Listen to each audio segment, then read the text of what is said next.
Dude, I almost just passed out, by the way, from laughing. I don't know if I'm dehydrated or if this pink wig is just cutting off the circulation to my brain. This is literally my 30th A-Shock today. I have been just absolutely chugging them. You going to keep the hair on? I'm keeping it on. Why not? All right. Rock it then, big guy. Everyone can make fun of me online. Be great. Yeehaw!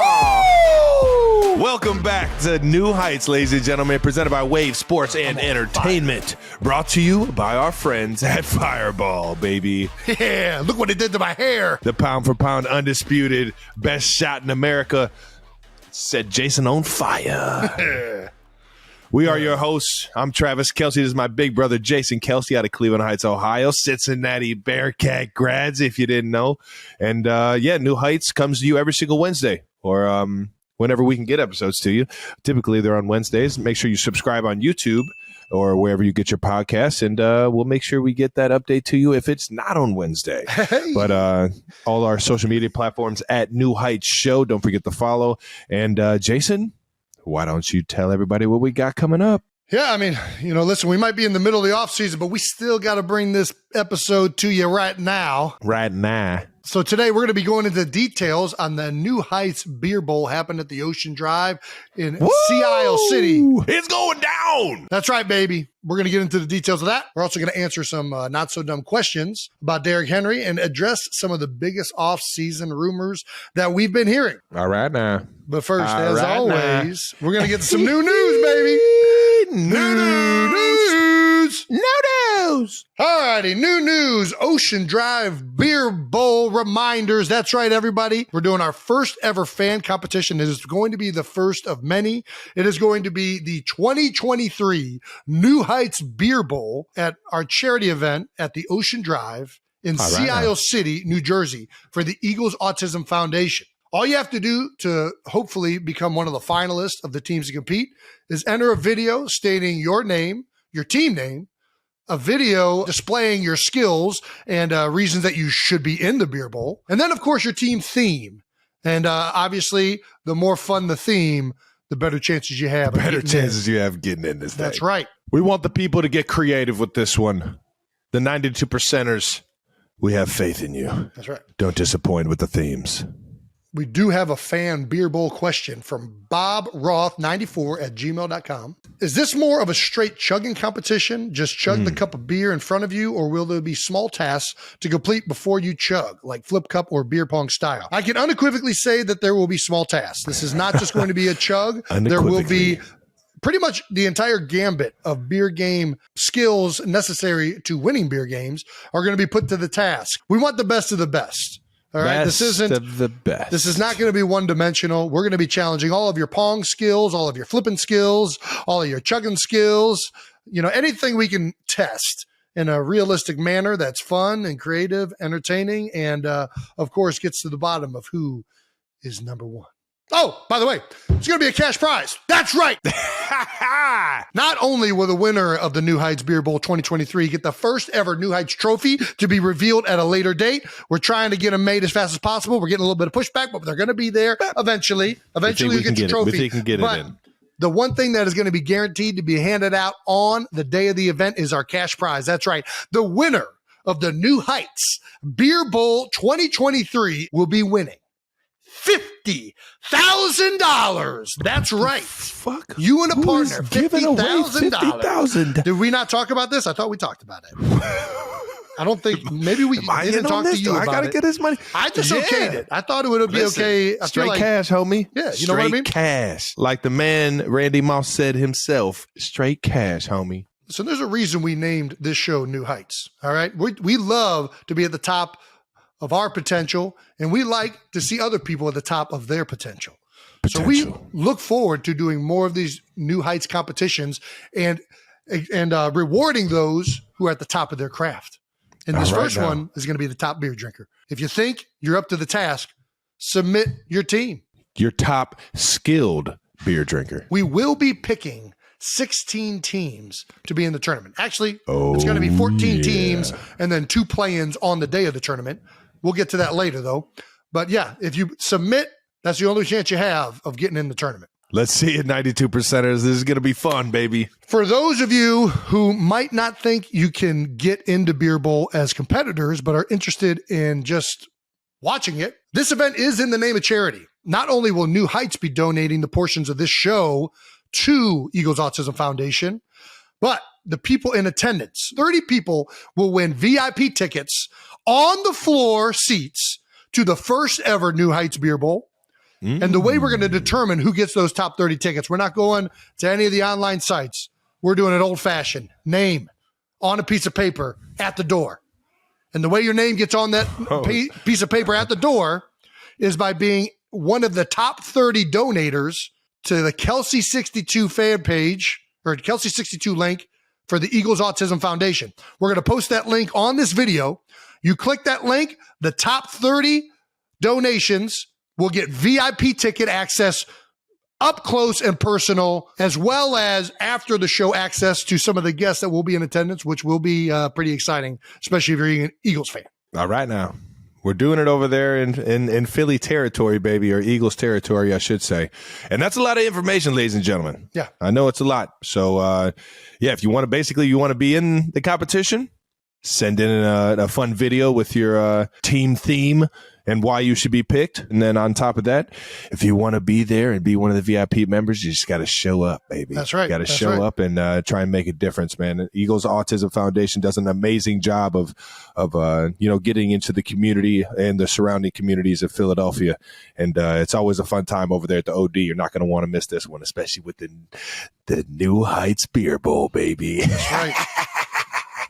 The Ocean Drive has been kind enough to let us use their facilities and also donate to Eagles Autism Foundation. The last 2 years that we've hosted this event, we raised a lot of money for the Eagles Autism Foundation, which goes to support families with autism and research associated with autism. And this is an event that we look forward to every year. It's fun. It's engaging with everybody there. Hey, we're all just looking to have fun in the sun down at the New Jersey shore. And I cannot wait to add New Heights into the mix. It's going to be limited supply ticket-wise. So if you want to be there, absolutely, you got to donate to this link and be a top 30 donator. We're going to be posting a scoreboard of the top 10 donators. That'll be a live top 10 donators so you guys can keep track of whether you think you're in the top 30. Should be fun. That's and intense. It should raise a lot of money. And don't forget, you must be 21 to enter, guys. All right. This is brain surgery. All right. Let's keep it fun. Send your submissions to why you should be one of the 16 teams in the New Heights Beer Bowl to @NewHeightsShow or email us at newheightsshow@gmail.com. That's one S for all of you who are new to this. On to the next one. I'm officially a bear. Dude, this is so ridiculous. Weird. It's kind of weird. Why a bear? Hey, man, I'll take it. I take it as a major compliment. Yeah, the Philadelphia Zoo was looking to name a pair of new sloth bears. And it's a sloth bear? It's a sloth bear. And it came down between Kelce and Harper or Hall & Oates. Kylie and I were very much a fan of Hall & Oates as the name option, but we lost. Big Hall & Oates fan, huh? I think I'll do like Hall & Oates. Big Philadelphia band. Yeah. Yeah, no, I'm with you. I'm a big Hall & Oates fan. Okay, so sloth bear facts. Yeah, let's hear these facts. Sloth bears are one of the most aggressive extant bears. I don't know what extant bears means. And aggressive encounters and attacks are relatively frequent. Sneaky attacks. I think that's kind of on brand. Wait, hold on. It said frequent attacks, so this thing is They're vicious. Aggressive. You're not supposed to mess with them. They're wild animals, and they don't mess around. Apparently, they're very angry bears. No wonder they went with Kels. Can't name a fucking ferocious bear Hall & Oates. I can't go for that. No. Going on raw numbers, this species of bear has the most regular attacks I can't go for that. On humans. Regularly attacks humans. Yeah. Nice. Good thing they're not enormous bears. I mean, I think they're bigger than you think. This is absolutely ridiculous. They can grow to 5 to 6 feet long. I mean, I'm telling you, Trav, Dude, it's a big bear. It's a big bear. And 200 to 300 pounds. So it doesn't attack people. It swallows humans. I don't know, but I think it's pretty spot on. I think sloth bear is a good name for me. Sloth bear? Yeah. Dude, well, sloth is obviously, You know, I don't Dude, like to leave the I can- house. I like to lie on the couch a lot. And then Bear for my bearishly good looks, but also aggressive nature. Yeah, I mean, They walk in a slow, shambling motion with their feet being set down in a noisy, flopping motion. you got a fast walk. That's where it do gets a have a little I do. uncharacteristic. I do. Me, I might be the slowest walker in the world. You're a slow walker? Super slow walker. I'm taking my jolly good old time. Well, since you brought you up, what zoo animal do you think you would be? A tiger. Tiger? No chance. Yeah. No. What? Zero. What? Zero. How's a tiger? You're How not does a a cat. tiger hunt? You're not a cat. I'm not a cat. You're not a cat. What the? You What am gotta I come- then? You can't be saying a tiger. Hey, I'm going to pick the greatest I'm animal. a Cleveland Heights the tiger. most, What do the you mean? most badass animal in the animal kingdom. You got to think of something that's like very tight end specific. I feel like, what animal would be a good tight end? What animal isn't? I don't know. It's kind of like a tweener. What's a tweener animal? You got platypus. Platypus, like it's like a mammal, but it lays eggs. But you're not a platypus. You're not a platypus. Fuck. You're more badass than a platypus. What about like a crocodile? Doesn't know if it wants to be in the water or out the water. But crocodile's got little tiny little arms. So I don't know. Ooh. Oh. I think, What do you hear me got? out. I think the best animal for you might be an ostrich. Fuck. Because it's big. They're deceptively fast. Ostrich. They're big. They're deceptively fast, and they like think they're a bird, but they can't really fly. So it's like it's not really a receiver. It's not really an offensive lineman. It's pretty fast. Kind of looks a little goofy, but it's like all around. It's a pretty coordinated animal. What do you think? Do I look like an ostrich? I mean, you kind of got ostrich tendencies. Your legs are kind of go all over the place. What? You got your legs move in funny ways. I got crazy legs. I got them crazy legs. You got Gumby legs. That's why you pop out of all crazy directions. I'm not agreeing to this, but I'm not saying that you're far off. I think the Kansas City Zoo needs to find us a young ostrich and name that thing Big Yeti. No, I think that's the only way to. They need to go out and find a Yeti. Hey, if they find a Yeti, it definitely needs to be named Travis Kelce. All right, ostrich. Why don't you get to the fan mentions? Of the Fan week? mentions of the week. And shout out to Kansas City Zoo. If you guys got anything for me, I'll let you, boy. Fan mentions of the week. Whole poll results. I don't even know what I just read. I think you nailed it. Whole poll results. We all know about the interesting question we got last week about whether or not a straw has one or two holes. And the 92 percenters Showed how smart Settled we it. are. They settled it. That's settled right. it. And they said there's two holes because Jason is. Oh, no, that was just. What is that on Twitter? Twitter. Yeah. Well, the other poll said that it was one hole. Yeah, but that's just because you have an enormous following on Instagram and people are biased towards you on Instagram. That's the only reason. I bet we got more votes on Twitter. Oh! Like I said, though, all these people are fans of you on Instagram because of your dress up pictures and all of that stuff. So That's a big. it's going to be biased towards you on Instagram. No. Twitter. Everybody knows Twitter is the nonsense. Everybody knows Twitter is the nonsense. Oh, gosh. Instagram. Thank you for coming through, IG. There is only one fucking hole in a straw. If there were two holes in it, you wouldn't be able to sip out of it.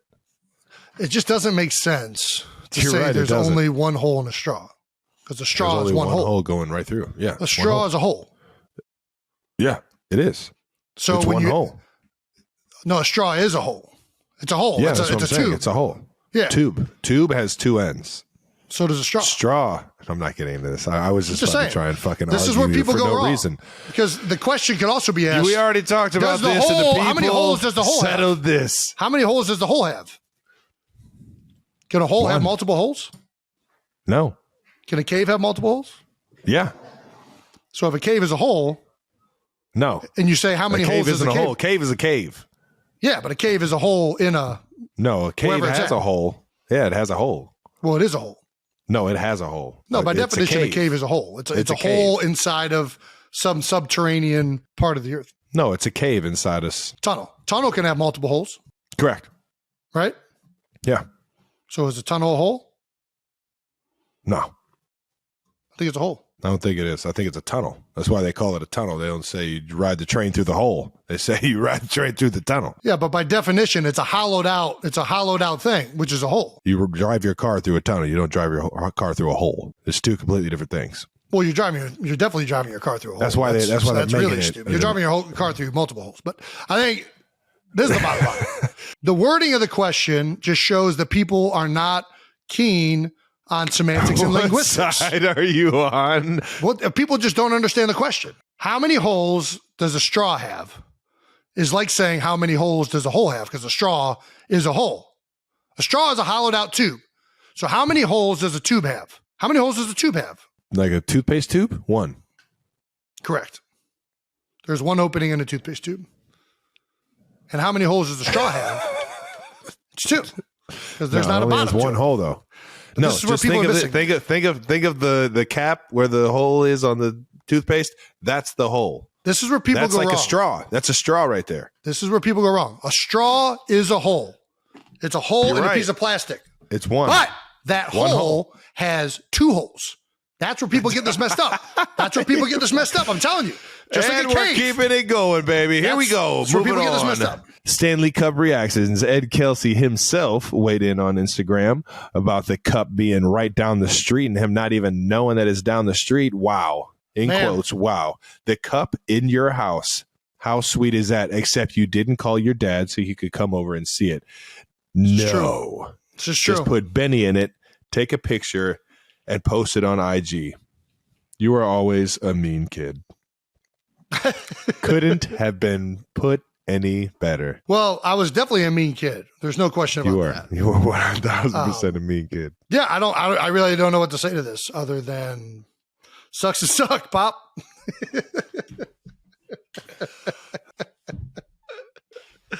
Yeah, I don't know. I never knew Papa Kelce wanted to see the Stanley Cup so bad. What do you mean? What? We used to watch every Stanley Cup together as a family. What do you mean he doesn't want to see the cup? Well, I never knew he liked the Stanley Cup. I've never talked to him about ridiculous. it. Never knew. You're ridiculous. Yeah. Well, did you know Benny liked it? Well, Benny was there. It's fucking mean, man. Dad, if the cup's ever in my house, I'll make sure you're here for it, bud. I'll make sure you're here for it. I don't know whether to invite Dad over because Dad just comes to my house. Yeah. Well, it should be like a TV show. You should just pop his head in. I actually don't have that big of a problem with it, but it's just weird. I don't know why I say Kramer. Dad, you're not Kramer. Who's a good character? I think Kramer's pretty good. That's pretty spot on. I was more so referencing how Kramer would just randomly pop in. Yeah. No, I think Dad, before he wants to call me, texts me. But before he comes over to my house, he just walks through the front door. And then I was like, Dad, you got this reverse. You can call me. If I can't answer, I won't answer. And then you can just text me. And then if you want to come over to the house, a little text. Actually, you can just come over to the house. I really don't have a big problem. That's what I'm saying, man. There's something about. Hey, we got an open door policy. Except for everybody that we don't know. Please don't start coming to my door and just barging in. Yeah, this is only for family and friends. We got to nix that one. All righty. Let's get to some not dumb questions. Paul Mills via email. His not dumb question is, how many times could an average male tackle Derrick Henry in an Oklahoma drill out of 100 attempts? Injury is not considered. My friends and I have had this debate for years, and I think I could do it at least 5 out of 100 times. I am 170 pounds. He's optimistic. I'm 170 pounds. Very optimistic. 5'10", and fairly athletic. I'm not really quite sure what fairly athletic means. As long as I don't get injured, I could get him.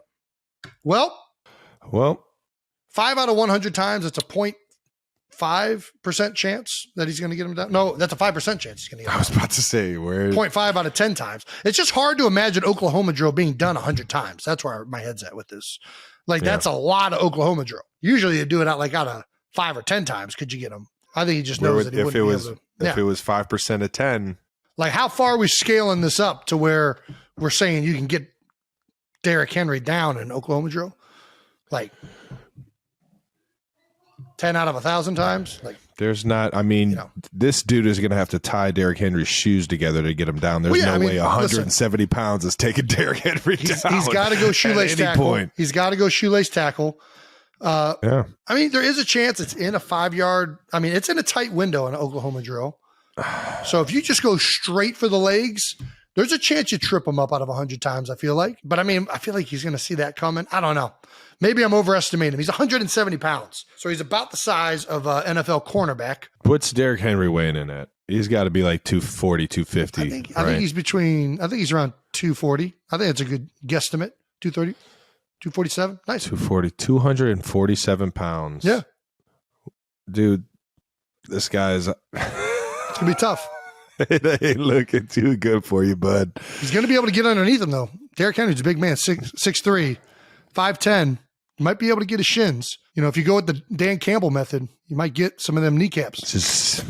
Well, you're going to have to bite the kneecaps, bud. Yeah. And I'm going to say that out of 100 times, I mean, yeah, I would think that anybody could get somebody down, no matter who it is, at least once to twice out of 100 times. But to say 5, I'm going to say it ain't happening, bro. Yeah, and I feel like You ever seen Derrick Henry's stiff arm? it's also just an unrealistic, like, even though injuries turned off, like, demoralization isn't turned off. Like, after he runs over you the first time, like, what is the next Quit. rep gonna feel like? Like, I could just feel this man's like bones shaking after the first like stiff arm or the first time Henry just puts his shin right into his shoulder. I just don't see it happening, boss. Yeah. I just don't see it happening.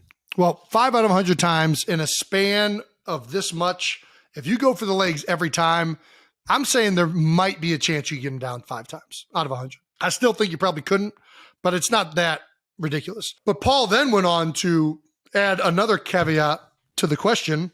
Caveat. We could alter this slightly and say we have a 10-yard wide field to do it on, but I think he could run around me easier. Oh, do you think, Paul? Then he could running me over. So maybe I get 3 out of 100 in this circumstance. Paul, I got bad news for you. If you give Derrick Henry 10 yards of space, there is precisely 0% chance you're tackling that man. The only chance you have is he has to stay in this very confined space and you just go at his legs. If you give him 10 yards and you have to stay with him as well as try and get his legs, I mean, you got a better chance at, striking gold. I don't know. There's no shot you're getting Derrick Henry down out of 100 times in the 10-yard field of space. What do you think, Trav? Goose egg? The goose egg. Especially Absolute of the goose fairly egg. athletic. What is fairly athletic? Is that like a 5-second 40? That's a good question. Like, is fairly athletic 5-second 40? Is it under, like, does he just mean he was a good athlete in high school? Is that, how are we gauging fairly athletic? Like he doesn't look like a jackass when he runs? I don't know. Let's ask this. How many of our high school teammates could have tackled Derrick Henry out of 100 times? I mean, yeah, no.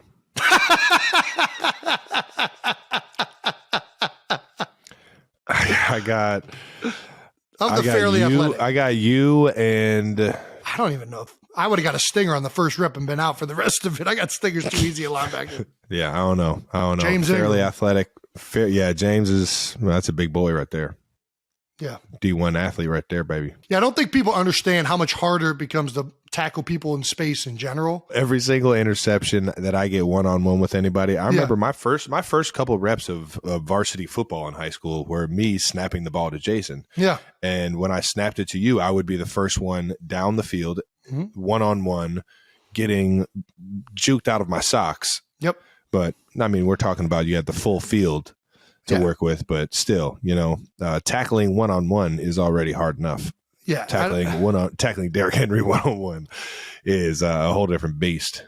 I mean, a 10-yard field is a lot of space. And there's a lot of room for Derrick Henry to get around you, through you, over you. Yeah. I mean, it's the amount of tackling in the open field might be one of the hardest things in all of football to do. Yeah. Outside of guarding a receiver or an ostrich one-on-one in the NFL, I would venture to say that an open field tackle is probably the next most difficult. I see what you did there, fucking guy. He's trying to get me to fucking get named after an ostrich, man. All righty. I got to take this pink thing off because it's starting to cut off circulation in my head. Oh, my gosh. Jesus. Dude. Do I look younger or older? I'm not going to lie, younger. What? Really? Dude, you look way younger now. I know you're lying to me, but I appreciate that, Trev. No. Seriously, I can't see as many gray hairs now. Keep sending in your no dumb questions, ladies and gentlemen, and we'll keep answering your no dumb questions because we're dumb people. Before we keep going, we need to shout out one of our sponsors, Fireball. Woo-hoo! Fireball takes any event to the next level, like winning the big game or getting drafted or even interviewing your own head coach. That's right, baby. Fireball's iconic cinnamon flavor tastes fire and goes down easy, making it the ultimate crowd pleaser. That's why it's the #1 shot in the country. #1! Yeah. What I really like about the Fireball shooters is that there's no shot glass needed. Just crack it and knock it back. Jason, you a big Fireball guy? Because I know you are. Tell me how much of a Fireball guy you are. Oh, dude. I mean, as much Fireball as you can give me, I can knock it back and enjoy it. It's the #1 shot in the country for a reason. That's right. You can purchase Fireball wherever you get your fine spirits. Wherever. All right, guys. It's officially the start of the offseason. Well, It's not the start of the offseason. We've been in the offseason for some time now. And I've been getting through it by taking my AG1 by Athletic Greens every single day. Jason, you're a greens guy? Oh, big. I know I didn't expect you to be a greens guy. Well, are you really a greens guy? Oh, yeah, love greens. But this isn't Big just greens. This is way more than greens. It's like 9 products in one. Just one serving of AG1 covers all my nutritional basis and long-term gut health with 75 vitamins, minerals, and whole food source high-quality ingredients. Damn, that's pretty impressive. That's right. To our 92%ers, if you're listening to this show, you're in luck because AG1 is giving you guys an incredible deal with 5 free travel packs plus 1 year supply of vitamin D. Like Travis just said, AG1 is giving you a free 1 year supply of vitamin D and 5 free travel packs with your first purchase. You heard the man. This is their best offer yet. And you can get it at athleticgreens.com/new heights. Once again, that's athleticgreens.com/new heights. Get your greens on. Get your 75 vitamins and minerals. Get your 1 year supply of vitamin D. Get your long-term gut health. Get your 5 free travel packs. Get that energy and systems and get that digestive system to just let that shit go right through. Make that shit high quality. All right, what do we got? We got the fact that I'm going to the White House next week. It is going to be a fun adventure with the team. The entire team is going. Heard the dress code is business attire. I'm not sure if I have any business type clothes, but I might be able to wander in there and grab something. Yeah, you know what I'm saying? Might be able to throw on a sport coat and some slacks. Yeah, do you guys have like an itinerary or any run a show? What's it like to go to the White House, or what are you expecting it to be like? I have no idea. I just know that we leave Monday morning and we come back Monday night. Ooh. Quick trip. Yep. And in and who out. do you guys obviously meet the president? Tuesday. You meet the president? Do you meet the vice president? Is that what happens? Well, I think you walk through the White House and there's a guy that lives there usually, but Big Joe. Joe Biden. Is he going to be around? Who knows? I don't know what his schedule is, but I think they probably wouldn't have scheduled this for a time that he's not there. Do you guys get to see the vice president? I hope the first lady. She's not there unless the first lady isn't. Do you get to see any first lady, unless the senators vice president isn't there, or Congress people, men and women? I think we get to shake hands with everybody in the building. We just go one by one and we just kind of shake hands. We go in every room and we shake all the hands. What are you most excited to see at the White House? The Rose Garden. Yeah, I've always been I want to see. I want to see. Roses. I want to see. You know what I want to see? Roses. Oh no! I want to see. I want to see the hidden Oval Office. Yeah, I want to see the. Now, you want to see the actual desk because you think that there's desk. There's a clip that actually be going around and hit the little banging button. on the. Trav, please, while you're at the White House, do not national treasure the White House. Please do not go. I'm gonna get fucking shot.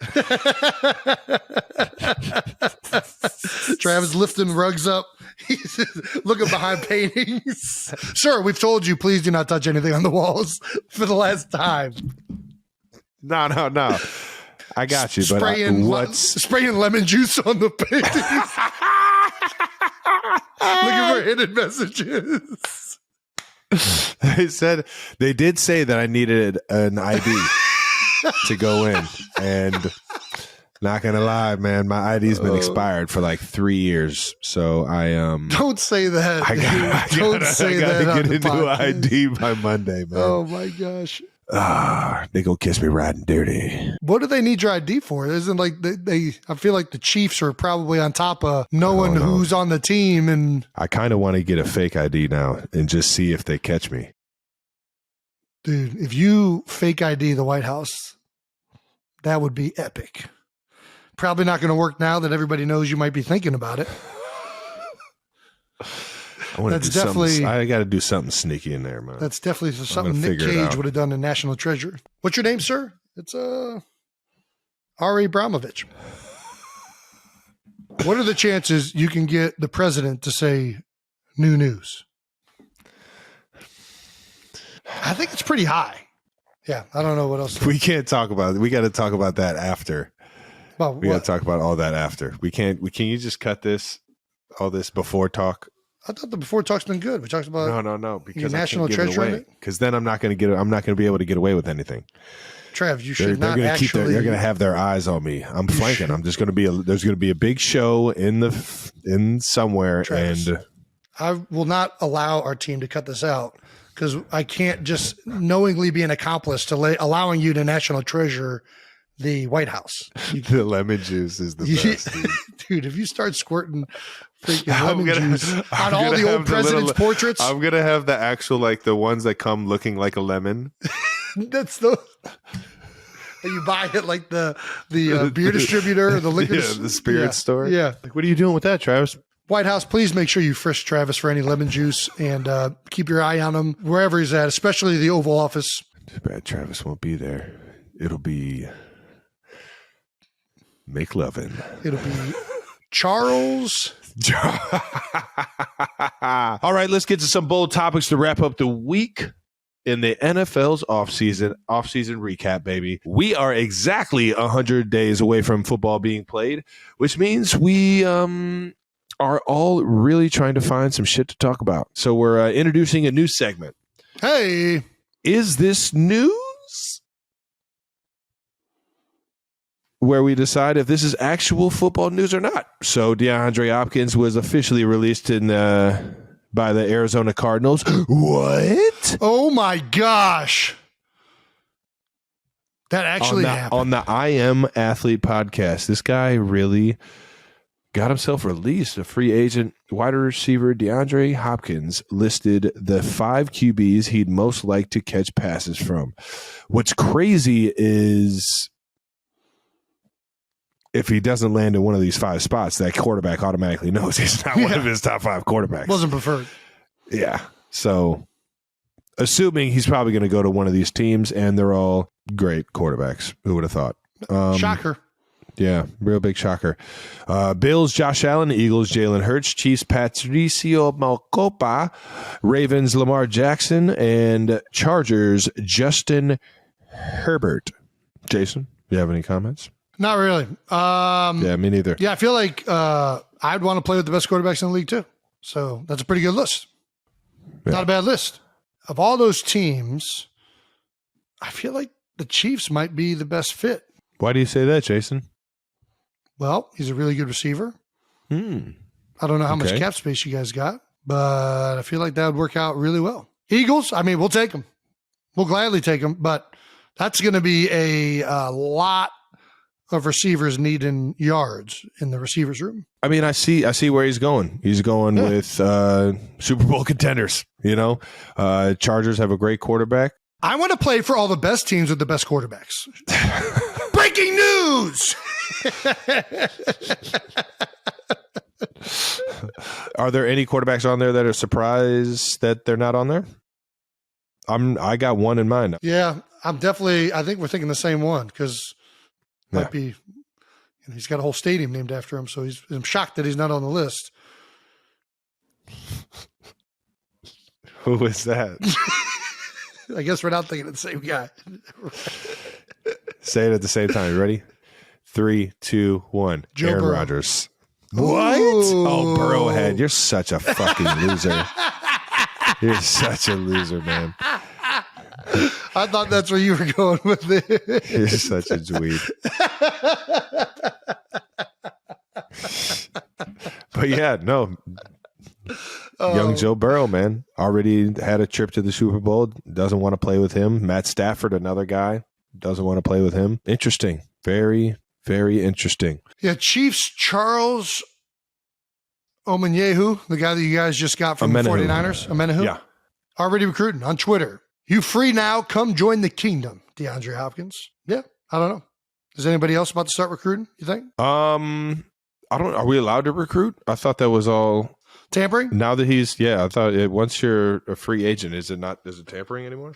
Well, I think once you're a free agent, I don't think it's tampering because you're a free agent. I think tampering happens when somebody's under contract with another team. So I think if anything, it's not tampering now. Where do you think he ends up? I think he ends up either with the Bills or with like Miami, the Dolphins. Ooh, you know what else? I could see like a Jacksonville. Jacksonville. I can see Jacksonville. Old Dougie P. I can see Chiefs. Don't really see the Eagles. It's just we already have such a stacked receivers room. Not that I'm saying. Chargers got 3 big time guys, all outside receivers, as in like they got Mike Williams and the young kid from TCU that's going to be an outside receiver. Trying to think of like offenses that he would fit in. I don't know one bit. This is why I'm not a GM. This is why I just play the game, and I really don't listen to the rumors. If we get a freaking superstar of a player, hell motherfucking yes, bring him in. And if we don't, well, sorry, we're just going to keep it moving. Yeah, it's hard to go off the rumors because these things pop up all the time. People get named in. I mean, you guys are already supposed to be getting how many other receivers? Like, weren't you guys in the running for Odell and pretty much about every receiver has been. Turns out every receiver wants to play for the Chiefs for some reason. I don't really understand that one. Listen, will I take a 3 receiver core tandem of A.J. Brown, Devontae Smith, and fucking DeAndre Hopkins? Yes, I'll take a 3. No brainer. I'll take that 3-headed monster right there. But that's a lot of people to spread the ball around, especially with Dallas Goedert also on the field, the running backs that we got out there. I mean, somebody's going to have to settle for less targets. That's just the way it goes, unless there's injuries, which, knock on wood, hopefully we're not dealing with those. Listen, I hope the best for DeAndre. If you're an Eagle, can't wait to be your teammate. And if you want to win a Super Bowl, come on over to Kansas City, bud. Daniel Jones plus the dead snap. What an asshole. What a dead snap. What's a dead snap, Jason? Dead snap is when the center grabs the tip of the ball and throws it back kind of in like a non-spiral, just dead. Sometimes a knuckleball. It is a knuckleball sometimes. I think this is a part of the segment that does not need to be news. Like the DeAndre Hopkins one is one of the best receivers in the National Football League. No, Creed is, but he is a lefty. He is a lefty. Southpaw. So that's a little different. Yeah. This is do you want me to talk about the dead snap? I think you just talked about it. Yeah, go ahead. Yeah, I don't think there's much to it. That's why I don't really think this is news. This is. Hey man, we're scrounging up news. Scrounging up news. It's nice. A little offensive line news. All right, so here's the deal. The new center in the New York Giants, John Michael Schmitz, who is a rookie this year, prefers the dead snap, and Daniel Jones is experimenting on whether he likes it. So they're trying it out. This is a snap that more and more centers from college football have been doing. The ball comes back softer and a little bit less. I'm trying to think of like the right way to say it, but it's what it sounds. It's dead. It is what it is. Just kind of comes back into the hands rather than a more forceful, direct snap, which is what I'm known for. Very forceful. I've tried it, and it's hard. I feel like when you've already done a snap your whole life, it's hard to transition to like a completely new technique. And I also don't like that you have to be higher in your stance to do it. Like you have to do it with the tip on the ground and your hands on the top of the tip. And I like getting lower in my stance so I can try and get leverage on D linemen. Let me ask you this. If a dead ball snap guy, once you grab the ball, are you allowed to readjust the ball? You can, as long as you don't take your hand off the ball and make it like abrupt. Like there've been guys. I was about to say, because what if you need to go under from center? Yeah, from gun what to if you need to under go from shotgun to under center? I would assume it would probably be you'd know how to do this, but I mean, I don't do it. But there was a guy, Nate Herbig, who was one of our backup centers now with the Pittsburgh Steelers. Shout out to Nate. He was a guard center, but he would do the dead ball snap when he played center. There were a couple times where the quarterback would come up under center and he would just readjust his hand onto the ball. As long as you don't do it abrupt, most of the times you'll get away with it. Yeah. Yeah. I mean, the biggest advantage I see to the dead ball snap, and this is one of the things that is a problem with my snap.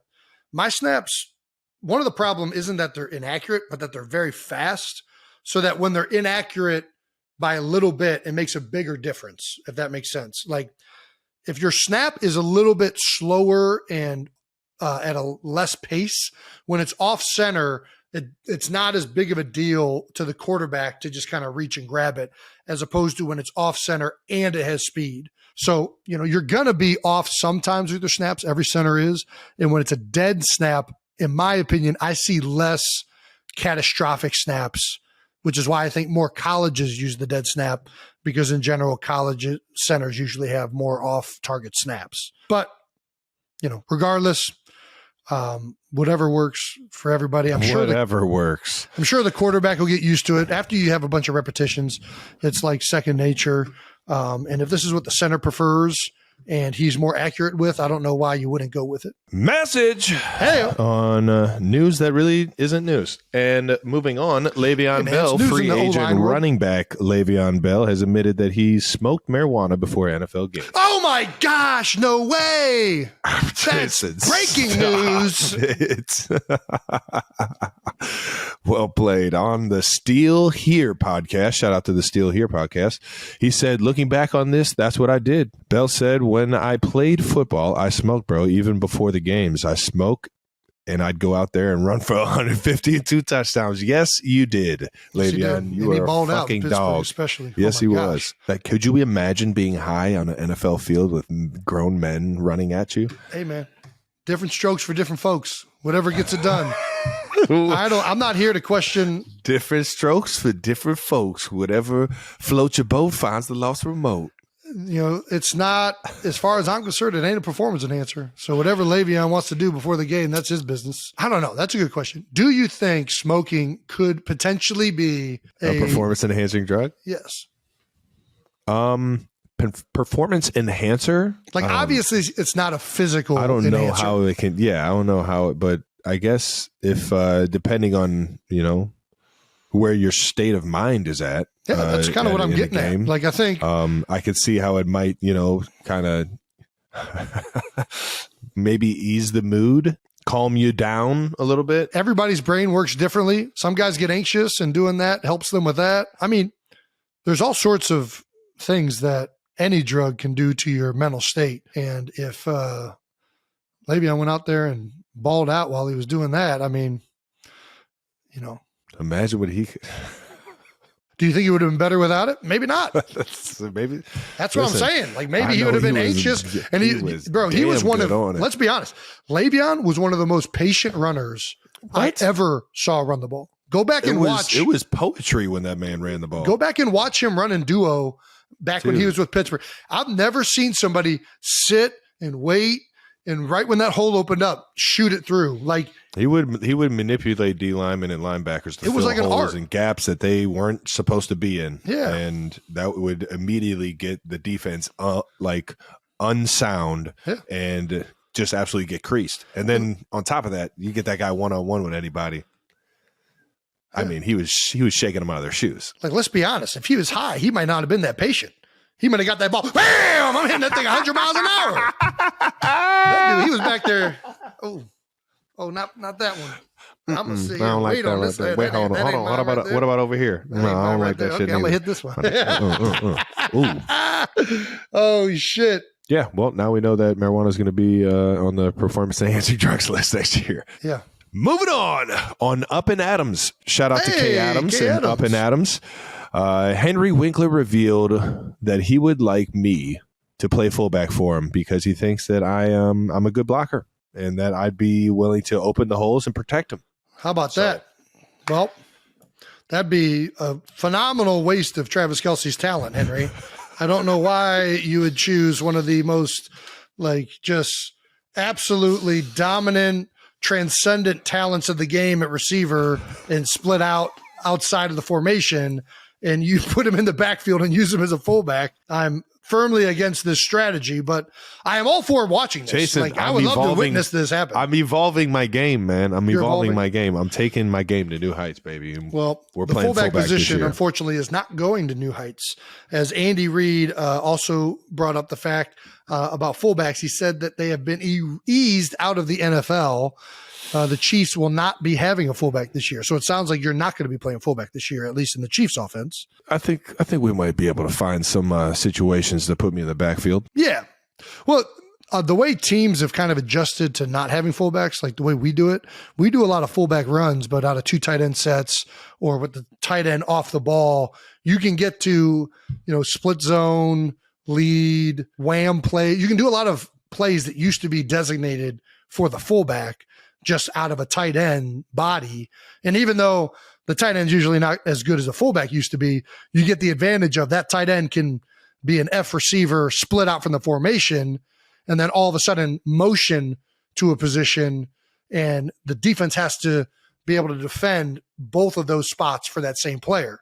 Whereas with the fullback, you motion a fullback, a true fullback out of the backfield, not too many defenses are worried about that guy as a pass catcher. So I think that's the main reason. I know one guy, and it was actually a tight end that played fullback that ended up going back to tight end in a new who you got?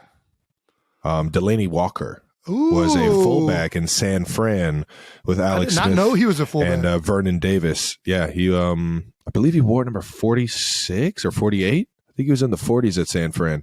And either way, I remember that was the first time I ever saw who Delaney Walker was, and damn was he electric. Yeah. Both out of the backfield and when he used to run routes. And then he moved into the tight end room when he went to Tennessee, and one of my favorite guys to watch. The one that I've always had a lot of respect for, who definitely is more of a fullback, but he's a good enough athlete to do everything, and a guy that I think has been one of the most underrated players in the league over the last probably 5 or 6 years. You're talking about that Northeast Ohio football, baby. Bro, I love watching that dude play. Just a ball player. Love watching that guy juice. play. The juice himself. And he does, I like you said, he does a lot. He does a lot of combo stuff, acts as a running back and as a fullback and as a tight end and as just a fucking ball player. Right. He's definitely more of your... Oh he's his own breed, man. Like H-back, he's his own breed. What's the H-back was kind of it. Yeah, right. Like he can be in the wing position, he can be in the dot, and then or in the backfield, and he can also be split out and be a legitimate threat at all 3 of those. If you can legitimately stress a defense, split from the formation, attached at an edge, whether it's on the ball or off the ball, and then also in the backfield, that is a dynamic piece for any offense to have, because you can get to everything. You can get to empty, you can get to spread, you can get the I formation, you can get the trip, it doesn't matter. Do it all. Yeah. So and they literally have 2 of these fucking guys, because George Kittle can do it all as well. Just another fucking ball player. Yeah. Those 2 guys, unbelievable. And the other reason it stinks that fullbacks are being phased out, and I think Travis would agree on this, fullbacks are like that guy in the locker room that is the glue guy. Usually every fullback on every team is one of the most well-liked people in the locker room. Yep. He's involved in everything. He's a big meathead who does all the dirty work that nobody else wants to do. I'm going to do that wall. I'll go do that for you, Trav. I got you, baby. And then bow. And does all this unselfish work. And everybody loves that guy. You see what he does to sacrifice his body and his effort and just who he is on the team. And they're usually all over special teams, all over short yardage, all over all the four-phase special teams guy. You know, it's a shame that personality is in some ways being removed, and that unselfish of a position has kind of been removed. But as the game becomes more of a passing league, kind of the short yardage stuff that you would need a fullback for, in an offense like the Chiefs offense, that's kind of like the like first down, 2 tight end sets for us now. But before we would do a little bit of fullback stuff in the game plan, but for the most part, it was all on 3rd and short. But if you just go out and get a really good big running back, he can fill in for that. Or if you just have a tight end that can do it all, like I feel like we got a great room in Kansas City, and we got a lot of guys that are pretty versatile. Yeah, unless you're like a true receiver or a true running back, I feel like the league is just moving to these guys that can do a bunch of different things. You know what I mean? Yeah, I know exactly what you mean. More versatile, baby. Yeah. I mean, it's essentially what you just said. So I was agreeing with you. Anyways, Henry Winkler, I can't wait to watch your offense with Travis at fullback and Bobby Boucher in it. And does that mean Henry's playing? Is Henry playing quarterback or is Pat playing quarterback? Pat's playing quarterback. I think he wanted to play running back so I could block for him. Oh, that makes sense. Yeah, just watch the clip. All righty. Well, now that we've nailed everything like usual, it's time to wrap this thing up. That's it. That wraps up another episode of New Heights. Make sure you're subscribed to the New Heights channel on YouTube so you know when all the new episodes are coming out. Reminder to submit your videos if you want a chance to compete in the New Heights Beer Bowl.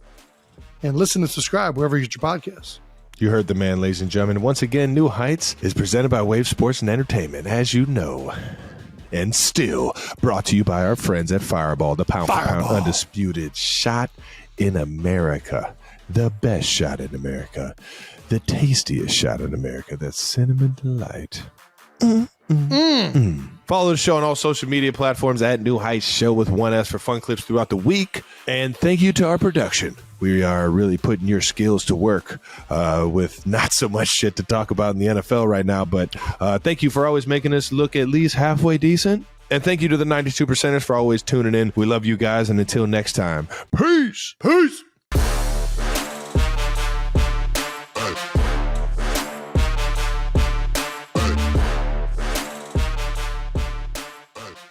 I actually ran down a kickoff in knee braces in college. This is the first time I had ever seen you fat, too, in a football uniform. I didn't think I was fat yet, but thanks. What? Moving on. You made the tackle. They showed it in slow motion. On his stomach, just do-douche, do-douche, do-douche. You're making this up. It's against Miami of Ohio. I know exactly what I'm talking about. I was sitting know in the living room watching it. They didn't have HD television back then. Back then? Jason, don't act like you're ancient. Welcome back to New Heights, baby. A Jukes original show presented by Wave Sports and Entertainment. We are your hosts. I'm Travis Kelce. This is my big brother, Jason Kelce, both from Cleveland Heights, Ohio, University of Cincinnati Bearcat alumni, repping the C.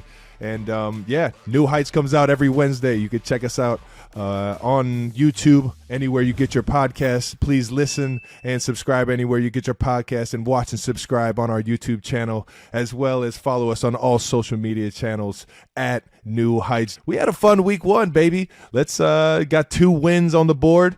Jason, why don't you talk about what we got coming up? Yeah, well, we're going to talk about both of our games, obviously, from week 1. We'll highlight the best performers from around the league.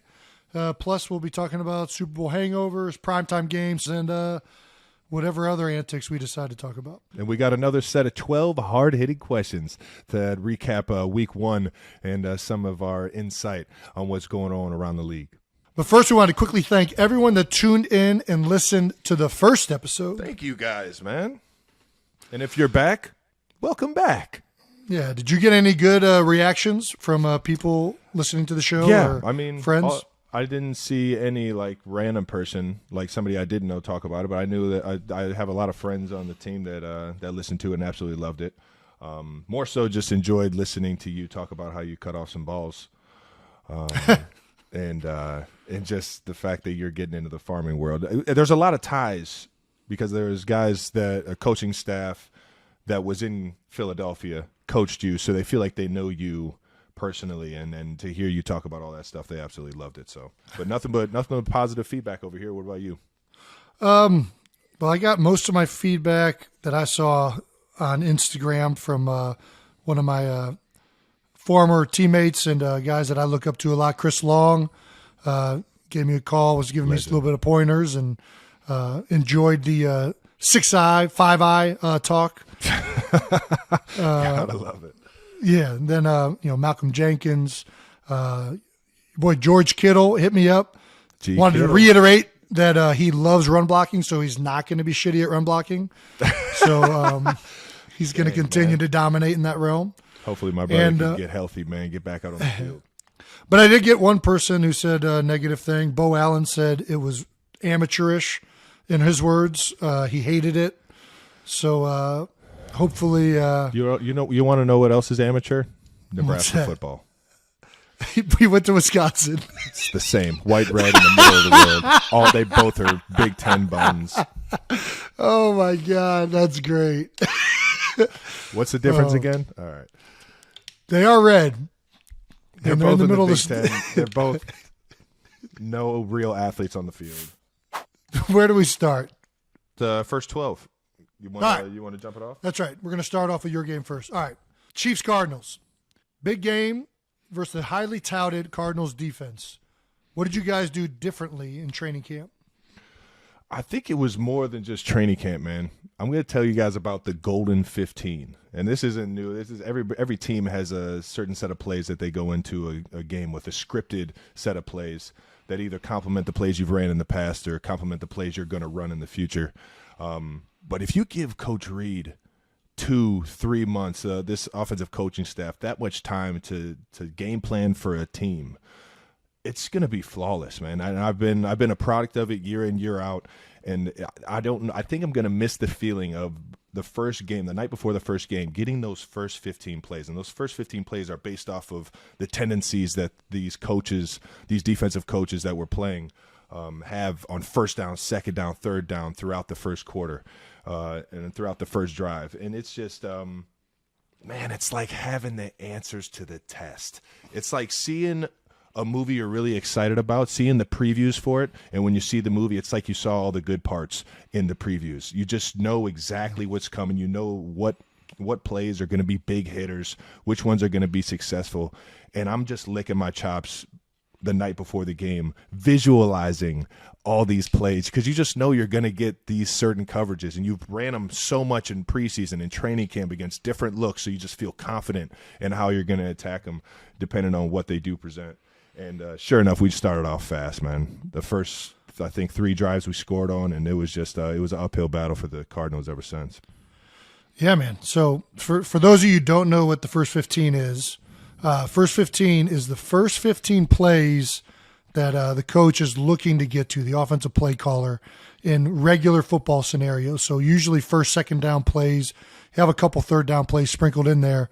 But I can relate a little bit from my time with Andy and with Doug, who also did a first 15, where that first week, it's littered with plays that you haven't repped yet, in a game situation. You've been working on them all off season. These are plays that you're looking forward to finally being able to see what it looks like out there on game day. So that's awesome. How'd the first 15 go? Yeah, they were flawless. I'm not going to lie. Coach Reed, lightweight, he tricked me on one, man. I thought it was going to be a big hitter for me as like the third or fourth play of the game, and I'm thinking he's going to dial this thing up. It's a double move for me. He brought in the same personnel.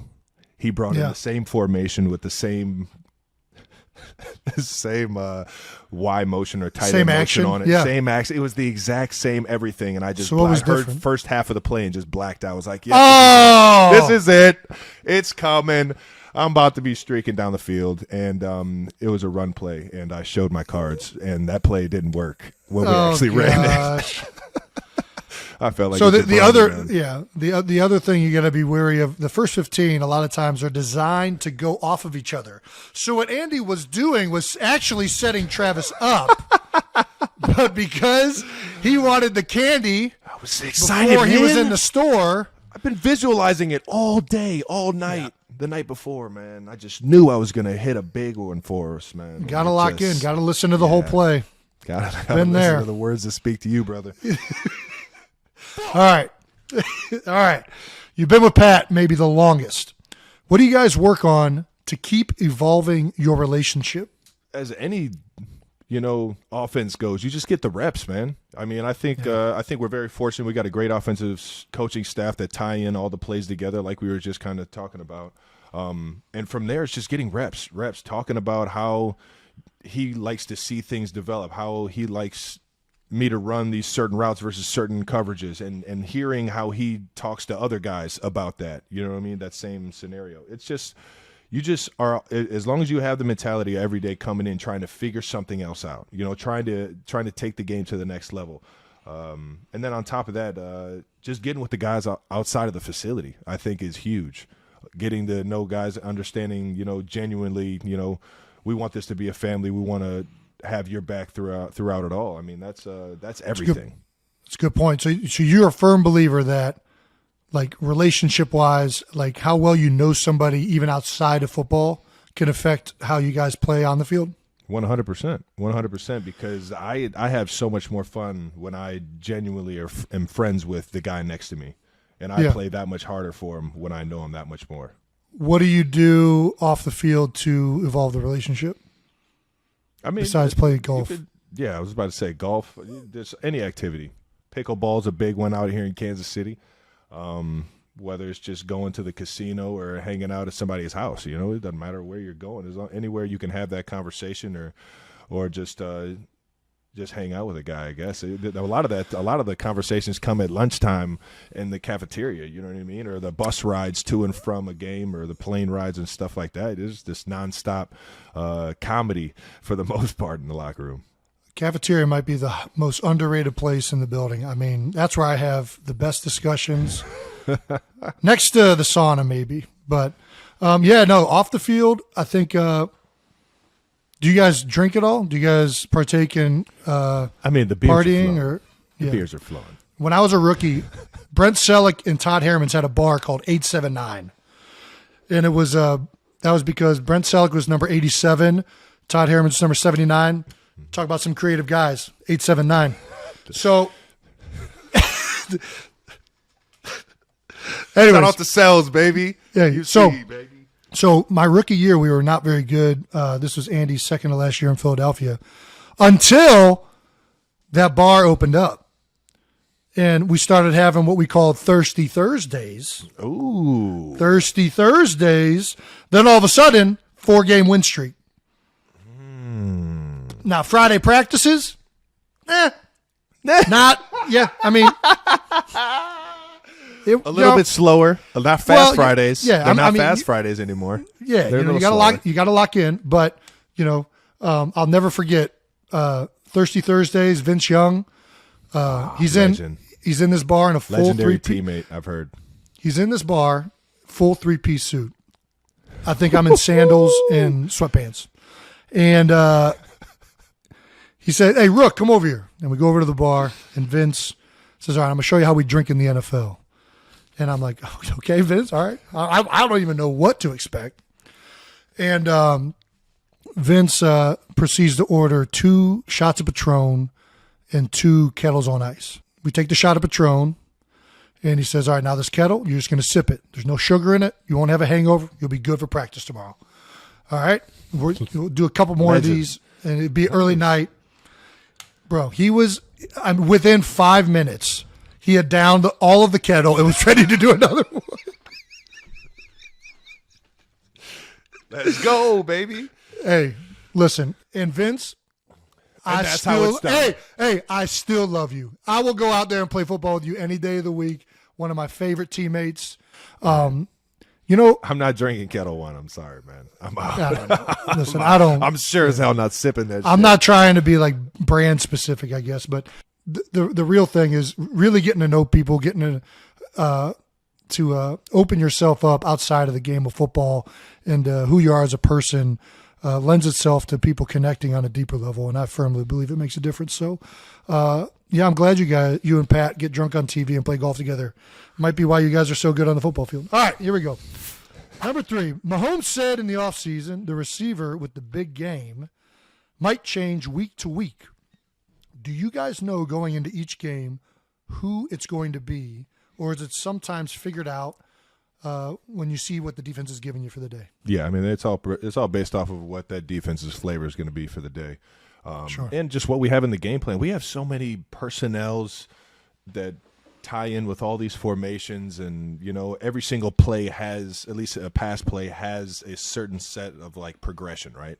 So like depending on what the defensive coordinator calls, whether it's cover 4, cover 3, cover 1, whatever he calls, the quarterback knows he has a certain progression that he goes through, and certain guys are supposed to get the ball. So it's really, I don't want to say it's a crapshoot, but it is all up in the air because we have a bunch of wide receivers that can make plays, and Pat trusts everybody right now for sure. I mean, especially after a game like that where nobody was really screwing things up. Everybody was just flying around making plays. But you guys definitely have plays designed for specific people to get the ball throughout the week. 1,000%. Yeah. And so I feel like Coach Reed does a great job of giving everybody a chance to get that rock, and that only helps keep the defense on their toes or on their heels, reacting to what we're doing, because they just don't know who to key in on, or who we're thinking of trying to get the ball to on this certain play, and it changes on first, second, and third down. Coach Reed tries to not give a good tell on that. Yeah, I guess this is a question from somebody who plays offensive line and knows nothing about receivers and quarterbacks. How often does a play that's designed for you go to somebody else? What's a percentage? 1 out of 5? No. 1 out of 4? Not when you got Andy Reid dialing them things up, baby. I would say it's definitely with Coach and Pat. I would say half the time? More than half the time. Yeah, and obviously, pressure. It just depends on what the defense is playing. If you get a look that you're not familiar with, if you're calling a play because it's cover 3 and all of a sudden they go too high shell, of course I'm going to try and run my route different because it's a different coverage and try and get open. So I'm always available, but at the same time, it's like the play is designed if it's a different coverage to go to a different guy. So it's like, yeah, right. You know what I mean? So it's all based on, when Coach dials it up, do we have the look that we're looking for? All right, well, last question for you guys from week 1. You guys had your safety, Justin Reed, fill in to kick Jay Reed. Other than tight end. And kickoffs. And kickoffs. And not only just kicking off, making the tackle on kickoff. He kicked and made the tackle? And made the tackle. I think twice. Was it because the returner broke free? No. And he was like the safety? No. I mean, talking about 25-yard line, 30-yard line. Then he's bad. That's not his job. Huh? Your job as the kicker is to be the safety. Jason, let's give him some slack, all right? He is the safety. All right? He's the safety on the team, all right? His first 2 kicks I think they went through the uprights. What happens if he goes down and misses? What happens if he goes down, gets washed out of the play? Who's the safety? The backside one. What do you mean? Everybody's got to have an angle of pursuit. Jason, have you ever played defense? First of all, this guy's never played defense. Huh? First of all, that's kickoff. Pursuit is pursuit. All right, when you're tackling, I'm not even going to get in this. Does the defensive coach? Have you ever played special teams? Yes, you have. I actually ran down a kickoff in knee braces in college. It's my favorite. It was one of my favorite things. And as the contain guy. They had me as number 2, and number 1 would loop inside of me. 70 pounds. This is the first time I had ever seen you fat, too, in a football uniform, it was beautiful. It was glorious. You look great. I didn't think I was fat yet, but thanks. What? All right. Moving you made on. the tackle. They showed it in slow motion. You in knee braces. Your gut, it looked like you had a Bosu ball just sitting on your waist. You're making this up. I swear to God. It was against Miami of Ohio. It was against Miami of Ohio. I know exactly what I'm talking about. I was sitting in the living room watching it.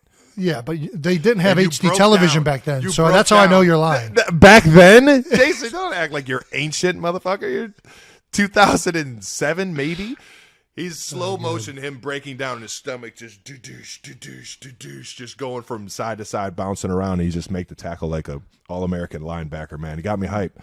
That was back when there was still a wedge unit on kickoff return. I was a part of that. You believe that used to be a thing? I was a part of it. I wish it would never happen. Bro, I think the best thing we could ever do is go back in the archives and just compile clips of the absolute maniacs. Bro, oh my God. You had to have some screws loose in order to be a good wedge blocker on KOR. And I mean, the reason I want to watch the clips is it was just mayhem. I mean, there was a clip in college.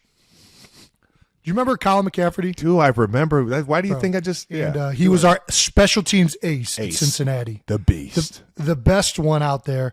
Nobody could touch him. And we're going over KOR, and we're playing UConn. And one of their guys, we nicknamed him the Beast for the week.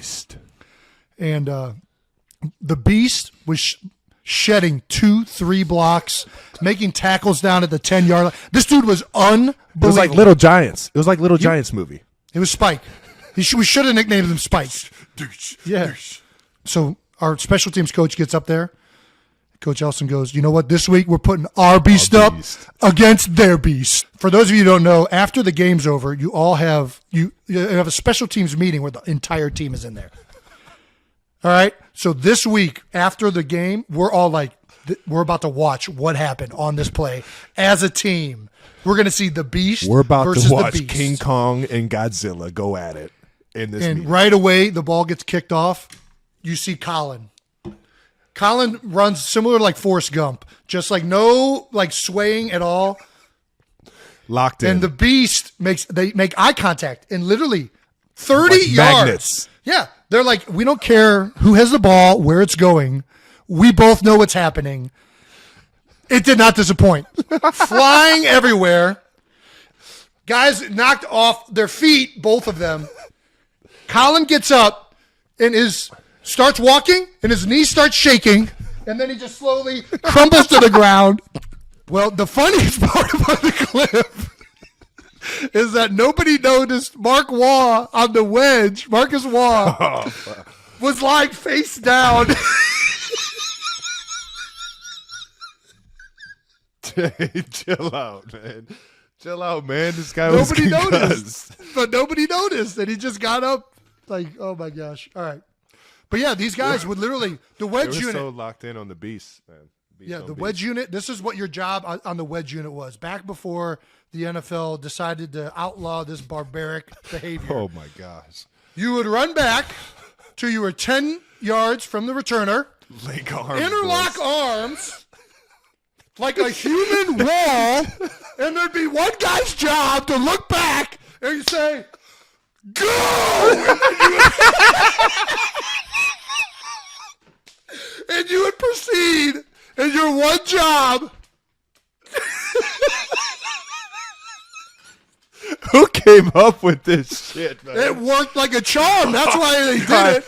Yeah, until you ran into a beast. Once you found 3 guys for the wedge, the other team had to find the guy to go blow up the wedge. Yeah, the wedge buster. The wedge buster, man. Dude, I'm telling you, that's going to be a future episode. We're finding clips from kickoff return and kickoff. Wedge busters and wedge. It's going to be highlighting the wedge unit and the wedge buster. That has to be documented. I don't feel like that's been touched on enough. I'm with it, man. Moving on, the Lions kept it close, brother. You guys had a heck of a fight. I'm not gonna lie. After watching Hard Knocks, I kind of became a fan of the Lions and a lot of the characters they got. Dan Campbell would love to play for him. Awesome guy. Yeah, man. How was the game? How was your perception of the Lions after you played them versus maybe what you saw on HBO? What they do on HBO backs up, the type of team they're trying to identify as. I mean, they got a coach who's a tough-minded, hard-nosed coach, and their team played that way. Obviously, biting kneecaps. Yeah, I mean, at one point we're up 17, and you're close to kind of breaking a will of a team, but not. They fought to the end, very close to beating us, and. I think if we don't have Jalen Hurts in that game, they probably do beat us. Ooh, Jalen Hurts, man. Yeah, Jalen who has faced a lot of criticism this offseason, really his whole career. Really? Yeah, I was about to say his whole career dating back to college. Well, and it's going to continue. He's still in his third year. He's got a lot of football left in him, and this is the way the league works. It's always coming after you. I'll tell you what they can't hate on is how that dude competes, man. That guy brings it, man. Yeah, well, he brings it, but I mean, if you look back at this week, we don't win that game without Jalen Hurts. The protection that broke down early with blitzes and different looks that we didn't either communicate well or pick up well. His ability to go off beat and make something happen, it saved us. Multiple third downs. multiple drives that were kept going because of the type of player he is. And then he didn't disappoint in the air. A.J. Brown set a record for an Eagles debut with 155 yards. He was on target in all phases, and we needed him to win that game with how the rest of the team played. So couldn't be more happy with how Jalen played to start the season off. I mean, kind of already hit on what I'm about to ask here, but he became the only other quarterback not named Pat Mahomes to throw for 300-plus yards, no turnovers, and get the dub. How do you see him? How does he keep progressing? I mean, is the offense evolving for him? Is it just all tailored to his skill set? You know what I mean? Well, yeah, I mean, both. I think the as an offense, if you're not evolving in this league, you're behind, right? You have to continue to try and find different ways to attack defenses, different ways to improve, and it's obviously gearing towards Jalen. Jalen's our starting quarterback. He has a skill set that's unique, makes him very dynamic for a defense to defend, and we utilize that. And that's one of the reasons we were the number one rushing team in the NFL last year, and we barely ran the ball the first 5 weeks. And the only reason that happened is because of Jalen Hurts and his ability to keep the ball and be a threat. With his legs, man. Yeah, it keeps the numbers honest for the offensive line and everybody else. So, of course, the playbook is going to be more geared towards him and his skill set. Of course, our offense is going to continue to evolve, much like what you said with the Golden 15. There are a lot of plays that we repped yesterday that, we've been really looking forward to running all off season, and most of them worked out pretty well. And I thought, a lot of the success of the offense really came down to one guy doing a very, very good job, and that's Jalen Hurts, as well as A.J. Brown. I can't discount A.J. Brown. That dude's good. As well as I'm sure everybody else. You don't win a football game with just two guys. Everybody chipped in and made plays, right, man. So you got to see the number 2 pick, Aiden Hutchinson. Did you have any encounters with him? I know he's on the edge, but what did you think? Not really. I helped out a little bit with it when he was rushing over the guards, but as a center, you don't see the DN very often. But did he remind you of anybody going into it? I don't know. I try to. The comp thing is good for fans because it kind of gives you somebody that they know and can relate to. But he's a tough one to comp. For some reason, he's kind of like a more athletic or like a more nimble Jared Allen kind of type player. Has some really, really good stutter bull, long arms, gets extended. He can attack you inside, outside, or right down the middle, and makes it all kind of look the same. Speed to power. They lined him up a couple times in this overload set where he's clearly outside of the tackle, coming down with a full head of steam. So he's going to be a really, really good player. And I had a. I'll tell you what, he might not have that. He might not have that Jared Allen mullet, man, but he's got some personality. Watching Hard Knocks and seeing that dude sing some Michael Jackson, that was pretty good. Did you see that, Jason? Did you see him? Did you guys ever do the rookie not the rookie symposium, the rookie show? Yeah, the rookie show. We do. We do something similar. We do the singing and stuff like that. Andy's never done it, right? We tried it one year, and I think Eric Fisher went up and sung his college alumni song or whatever, it's the school song, and it was just that's an immediate boo. It was dead. Yeah. Shout out to Fish though, man. I love the big. Hey, Fish, listener to the show. Well, I don't know if he listened to the podcast. He commented on one of the videos, but nice. He gave a shout out to Tom Melvin. Tommy Mel. Yeah, he always deserves a shout out, baby. Long time tight end coach, not only in Kansas City but was out there in Philadelphia with Andy Reid as well. Has helped me light years in terms of where I've been as a tight end and a professional, man. Yeah, he's been your only tight end coach. He's been the only one, man. It's been me and him for 10 years, man. Getting the job done, baby. So I'm not gonna lie, brother. You're not only are you TikTok famous now because of all the views you got from the episode last week. You're viral right now because of your encounter with the D tackle from the Lions. What's his? It's a linebacker. Linebacker Malcolm Rodriguez. Gave you a good old WWE hip toss.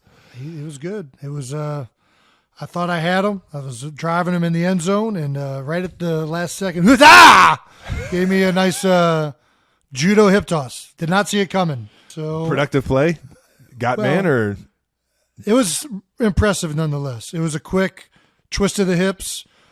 He's a good player. He made a better move on me on a draw play earlier in the game where he made a tackle on Jalen Hurts. That kid's got a really bright future. He's been a star of the Hard Knocks show. Seems like he's got a great mentality. And it's not the first time I've been viral for getting my ass kicked. So, and I'm sure it won't be the last.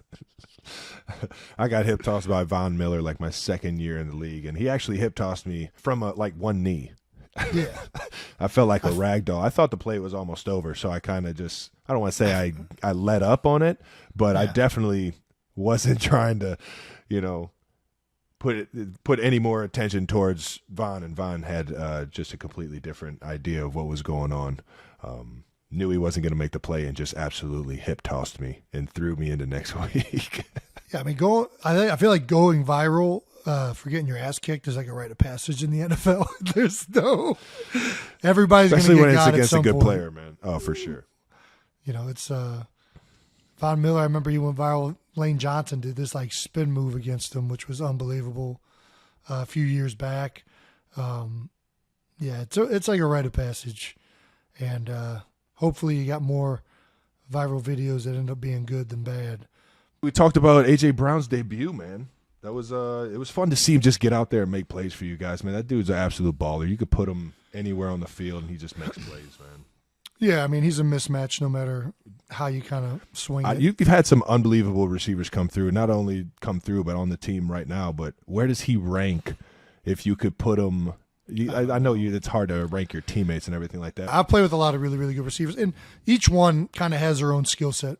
Deshaun Jackson, by far the best deep ball receiver I might have ever seen. I mean, the guy was so good at tracking the ball down the field and making big plays. Jeremy Maclin was like silky smooth in his routes and the way he moved. Silky. Silky. I mean, Alshon Jeffrey. I can't list everybody. Like, I think AJ is a very unique player. He's so big and so physical as a receiver. You just don't see guys that are that size and that it's hard strength. for corners to press him, to stay with him when he's running, when the ball's in the air, to be able to be physical with him, to try and get it. It's just, he's got the advantage in so many different areas. And that's where he kind of, like, I know it's not a good comp athleticism-wise, but like Alshon Jeffrey in his prime was a big physical receiver. Man, and you guys don't win a Super Bowl without Alshon Jeffrey, baby. And Alshon used to say, one of my favorite things Alshon said was, even when I'm covered, I'm not. Like, basically just throw the ball up. I'm gonna come down with it, right? And that's the type of confidence you want to have in a guy. And AJ's got that type of vibe.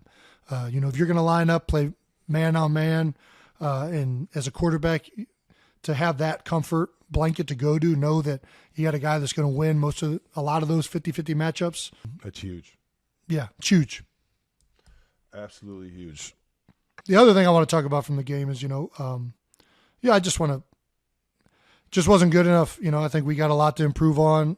Week one is always, you're waiting to see what everything looks like, and everybody's kind of trying out. Right. Yeah, but everything's new. We did not do a good enough job communicating. There were too many mistakes offensively, and that's largely my job. My job is to, be a communicator, make sure everybody's on the same page. And you guys were weak on the comms? Yeah. I mean, Detroit made it difficult. It was loud. Kudos to them for putting together a tough environment in Ford Field. But, we got to be better, and that's something that we'll be focusing on for next week against Minnesota. So talk about the comms. So not everybody understands what type of communication could be lacking and stuff like that. Where could you have done better?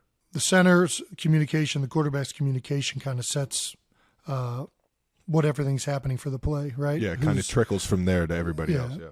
Who's the mic? Who's the identified point for the play? Whether the offensive line is going to be sliding it, whether they're going to be in a man protection, who we're going to. Yeah. And, I think that communication needs to be a lot clearer. And that's on me. Yeah. So it typically goes quarterback, and at least in quarterback sets the mic, center tells everybody where he's going, and then the guards know where they're going, the tackles know where they're going. Everybody then knows based off of where the center's going, who they're working to. And it can get thrown off by new looks. It can get thrown off by, just stuff that you haven't seen previously, or it can get thrown off by new blitzes, things like that. Yeah, I don't think that we got anything that was crazy different. But I think, we just, in the environment, we didn't handle it well. We didn't do signals for the backs, so they knew what was going on. It was too loud for them to hear. Guys next to us, I need to be louder to make sure that they're getting the call. All things that, for an older player, this is what I bring value, right? I've been in these situations, so I got to be much better in helping and putting us in the right situation. But it also just comes down, I can't reiterate, how much Jalen Hurts really made that day go, man. Because despite all that, he was able to make multiple plays that would have been broken into positive plays for our offense. It's crazy, man. Both teams this year that were in the Super Bowl lost week 1. So it brings the question: is the Super Bowl hangover real? Did you guys lose your first game after the Super Bowl? I know we won our game. We actually smoked the Texans. I don't remember. Here, I'll look it up real quick. I don't remember. I mean, Jason, it was the only game you guys had like a baby parade in the beginning of this. Like, what do you mean? You don't remember what game it was? We won. I don't think the Super Bowl hangover is real. I think that if you have good leadership, all of that is taken care of in the offseason. Yeah. Once training camp hits, if you got the right leaders and the right coaching staff, and everybody's working their tail off the same, there's nothing wrong. I mean, I just don't see.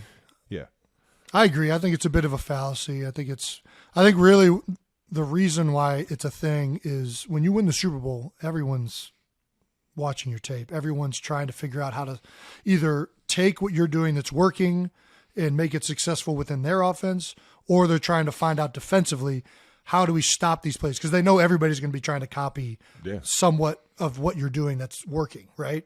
Yeah. So when you're a successful team, everybody's studying your tape. Everybody's out there looking and coming for you. I love that feeling. I love that. It just makes my chest a little bigger, shoulders a little stronger. Like, come and get it, baby. And I had my best year after I won the Super Bowl because I've had that mentality of come and get it, baby. Good luck. Yeah, I know we're gonna get your best shot. You're gonna get mine. You guys had a lot of success. You guys are still having success. So, I think, and then also the other thing about the Super Bowl hangover is that no two teams are the same. Yeah. So I think people think of like a defending Super Bowl champion like a defending heavyweight champion, right? And it's not the same. No two teams from any season are the same. Most teams, I think, what's the average? About 30 to 40% of your roster is different year over year. Yeah, the turnover in the NFL is sick. I think there's, what is it, 1,300 or something in terms of the entire league. There's 400 new faces every year. And whenever you win a Super Bowl, that means 400 guys lose their job every year. It's crazy. And whenever you win a Super Bowl, you're losing coaches on your staff that are getting promoted to other organizations because they're trying to get that feeling. You're losing players that were key backups, special teams players, guys that were instrumental in your success. All of those guys are getting – when you win, everybody is getting paid. Everyone is getting the benefit of success. So, the team's not the same. Even if you're returning the same starting quarterback, the same starting 11, same starting on both sides, no two teams are the same. So, and that's just the reality of it. So Super Bowl hangover ain't real in my mind. You got to keep bringing it. Obviously, the teams are different. The Rams are still a great team. The Cincinnati Bengals are still a great team. But Week 1 is obviously not favorable in that aspect. Let's give the New Heights stamp of the week. Which performers from Week 1 stood out most to you and why? Immediately after I got done playing, I started checking out just stats across the league, and I saw that Saquon Barkley had like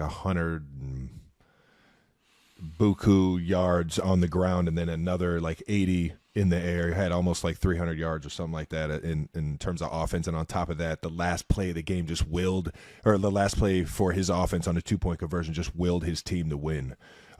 It was kind of like a Mike Kafka brought in some of the offense that we had out here in Kansas City, and it was a 2-point play that I actually know exactly what the call was, but it was a little shovel pass to Saquon, and two guys are in the hole ready to stuff the play. They knew it was coming, and Saquon just jukes two guys out, stiff arms one, and then runs through a brick wall to get the 2-point conversion to give them the lead with a minute left. It was just put your team on your back moment, and hats off to him, man. The guy's had a rough go with the injuries in his career, and to see him come out and just absolutely kill it was cool to see, man. Great dude.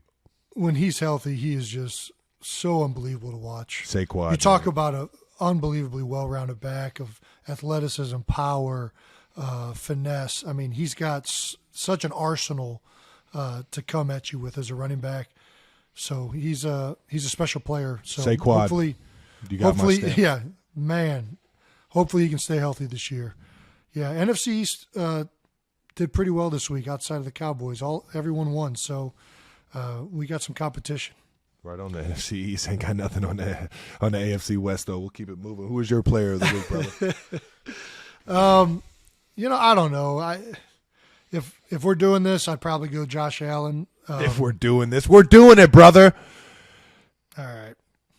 Josh Allen, just, obviously that was a highly anticipated game. You got defending Super Bowl champions Thursday night.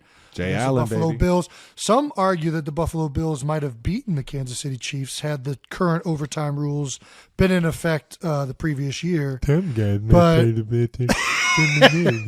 Some people say the same thing about when I lost to Tom Brady in the AFC Championship, and we lost to a coin flip. But Isn't it? We Yeah. didn't. We just lost to Tom Brady in overtime. I don't think we lost anymore. Either way, you got to to love the way that guy plays, man. He's a boss, man. Absolute dog on the field, man. I mean, he plays the game how I wish I would have played quarterback when I was a quarterback. A dual threat guy, but his arm is just so special that he can just put it anywhere on the field. He can throw on the run. He can throw anywhere on the field on the run. He's just smart dude on top of that, and just a fearless competitor, man. He's fun to watch and fun to play against, man. It's kind of like if Eric Lindros was a quarterback, he'd be like Josh Allen, I feel like. Okay. All right. I think you know what I mean? No, I know exactly what you mean. Hopefully Josh doesn't have as many concussions. Shout out to Eric Lindros, 88, baby. Good point. My favorite hockey player growing up. That's why I Jason referenced said it. That's exactly why. Shout out to I the knew you'd Broad like Street that. Bullies back in the 90s, baby. I think he was post Broad Street Bullies. No, but anybody that plays for the Flyers. is Flyers, Broad Street they're Bullies. automatic. That's fair. Okay. Broad Street, yeah. I'm not talking about the original. That's like black and white television. All right. Before we go, let's look ahead quickly to week 2. Yeah, let's look ahead. Trav, you play on Thursday night this week, which Thursday means night football, this, baby. Prime time, the which only show on television. which means this podcast will be airing the day before the game. What can you tell our listeners or explain to them what it's like to play on Thursday night in the NFL? I love it, man. I absolutely love it. Some guys talk about how it's a short week and it hurts, it's rough on their body. Yeah, it's everybody has to deal with it. You know what I mean? The guys across from you are dealing with the same things you're dealing with. So I still think it's a fair match, and granted, I'm gonna get ready to play no matter what day of the week it is. I think that the Thursday night games are special. I do enjoy playing in them, and I also enjoy the kind of the relaxation of the weekend that's after it. If you get the win, but it's a quick turnaround, man. You hardly are out there in practice. For the most part, it's walkthrough because of how sore the body is from the game that you just got done playing in on Sunday. And it challenges you mentally to understand the playbook in a shorter amount of time. That's probably the biggest thing for me is understanding understanding the intentions of the play caller. This year we get to have it in the second week, which is a whole lot easier than it being week 12 through 14 or something like that, where later in the year you're trying to put together a game plan. You know, we had the whole entire off season to really look at our first couple of games, knowing that Thursday night game was going to be a short one. I think we did get a head start on it a little bit, but at the same time, it's a divisional rival for us. You know, we're playing the Chargers, a team that we're familiar with. They got a few new pieces, and it definitely ups the ante in terms of, you know, the challenge at hand. Because of their defensive front now to kind of match their secondary, which has always been pretty solid. And yeah, I get to go up against one of the best safeties in the league, man. In my eyes, the best safety in the league, in Derwin James. And I always love that challenge, man. He's gotten me a few times, and I'm licking my chops to get out there and getting after it, man. I feel the same way as you do about Thursday games. I love them. I think you know, it's like a mini bye, right? That's what everybody calls it, the mini bye. You get a nice long break after the game for the next week. And the quick turnaround is all walkthrough. So in some ways that week, you're probably doing less damage to your body throughout the week than you are for most weeks. So yeah, I think that the Thursday night football being bad for players is nonsense, personally. Do you think there's any difference in primetime games? 1,000%. I get so fired up when those lights are on, man. I absolutely get fired up. It's just a whole different feeling, especially Arrowhead with the lights on, the oh my gosh, the green, the grass just looking so plush early on in the year. It's the first game of the season. Arrowhead's going to be rocking. This is going to be an absolute electric atmosphere, man. And I can't wait to get out there, man. Yeah, I think I'll take primetime games over a noon game any day of the week. Yeah, I like 1 o'clock games. Get in, get your work done, and I'm out of here. Little afternoon delight. Yeah, I don't need prime time. What are you talking about? Sitting around 8 o'clock, I don't get done playing football until 11:30. Listen, I get it. It's great for fans. It's awesome for TV. I love watching primetime games, but I would much rather play my favorite time slot, 4 o'clock. 4 o'clock optimal time slot, but 8 o'clock, it's whatever. It's good for Twitter, I guess. All right. Any difference? All right. Would you make any changes to the NFL's primetime schedule? No, I have nothing. I have nothing for you. What about you? I don't know if I'd make I don't know if I'd make any change to the NFL's primetime schedule. I just think the NFL should capitalize on more holiday games and like advertise it. Because I think like Thanksgiving is like highly successful for the NFL. There should be like a yearly Halloween game, right? As long as it's like within that Thursday to Sunday. Yeah. Like it should be advertised Monday, really. As like, I don't know. What's something scary? The Ghoul Bowl. We got to get the Ghoul Bowl going. The Ghost Bowl? Tomatoes. The werewolves? I'm gonna let you just sink right now. You're just in quicksand right now. Christmas. You know how awesome St. Nick Bowl? Yeah. That's got to be on Christmas. It was electric. It's great. Isn't it great? Awesome. It made me feel like people dressed up as Santa Claus. It's unbelievable. It's fun. We got to capitalize on this. It's got to be like I have a Christmas Eve game this year. That'll be fun. I'm just saying, it's got to be marketed more. Right now, it just happens organically. The NFL should market it up more and play into it more. That's my shtick on primetime events. Jason's a big holiday guy. Who's not? What, you don't like holidays? I'm not getting into this, man. What? No. Exactly. Who doesn't love holidays? I'm with you. What's your favorite holiday? I mean, it's got to be Christmas. What do we? I mean, Christmas is July 4th. July 4th is a fun. I was about to say, Christmas is like the prototypical answer. Everyone loves Christmas. Because I love it's family Christmas. time. Who doesn't love Christmas? No, it's because it's presents. Let's not cut the bullshit. It's all about presents. I don't know if I got any presents. About family? It's about presents. What are you talking about? What presents you give me for Christmas last year? I haven't given you a present in years. You're a millionaire. What the fuck am I buying you presents for? I ain't buying you presents. Christmas is about the presents, baby. I'll send you a freaking text. That's what you get for Christmas. A heartfelt message from your brother. I did get you something recently. What did I get you? I got you that Wayne Gretzky. I got you that Wayne Gretzky 99 jersey. Dope. It needs to go right here. It needs to go right here. Yeah, put it up in the show. It does. My favorite holiday? Tough. Got to go 4th of July. Got to go 4th of July. Just maybe the a runner-up. Or are we talking just, is the party just always epic, or what do you mean? I think it's just the time of year. It's always like seems to be nice out. The weather's great. Everybody's excited to eat barbecue and drink alcohol. Like that just sounds like what are we talking about? Sounds like my kind of party, yeah. Right? There's usually water involved. Like you're combining like all of my favorite things into one holiday. Like, and not to mention like 1980s like rock and roll and classic rock and whatever else Bruce you're playing. Springsteen.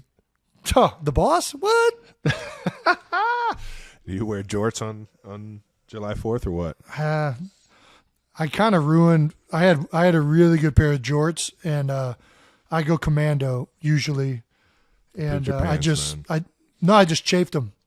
I'm a heavy thigh rubber, and they just burn a hole in them suckers. They were thighs great, over here, man. Bro, they were a great pair of jorts too, and I lost them. Rest in peace. Fuck, commando boy, man. Second favorite holiday is probably Father's Day.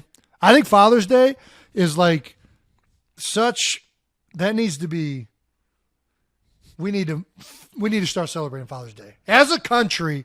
We need to commit to the celebration of Father's Day. You don't think we have fully? No. Not at all. When is the last time you've even heard of Father's Day? Every year. What do you do for Dad on Father's Day? We both buy flowers for Mom on Mother's Day. What do we do for Dad? I send Dad a heartfelt text. Listen, I'm not trying to bash moms, okay? I'm not trying to bash moms. Love moms. They're love getting a lot of Mother's love. Day. They're getting a lot of love. This is all I'm saying. I think the world is plentiful of great moms in this world, right? Everyone, not everyone, the vast majority of individuals on this planet have a great mom. Therefore, because of the shortage of great dads in this world, and I'm being serious with this, for those of you that had a great dad, consider yourself lucky, man. I'm a lucky man. And the next time it's Father's Day, celebrate the fuck out of that old man. All right? You were lucky to have a great one like Travis and I were, and like I'm going to be to my children, hopefully. That's a holiday that we need to get more behind in this country, and that's a holiday we need to get more behind. Not to get preachy. I'm getting preachy. I do this too much. All right, I'll stop. Everyone, let's celebrate Jason once a year. No, I didn't say. Come on. I'm not even like a real dad yet. My kids don't even do anything. They just if your kids can't poop and pee on their own yet, you're an infant. That's not. You're not dealing with real shit. You're dealing with baby shit. I like how you tied that. That's good, right? Well, that about wraps up the second episode of New Heights. New episodes every Wednesday during the season will be happening of New Heights. Be sure to watch and subscribe on YouTube to the New Heights channel. Listen and subscribe wherever you get your podcasts. Remember, New Heights is a Jukes original presented by Wave Sports and Entertainment. Thanks to our producers, and follow the show on all social media at New Heights Show. Catch y'all next Wednesday. Adios.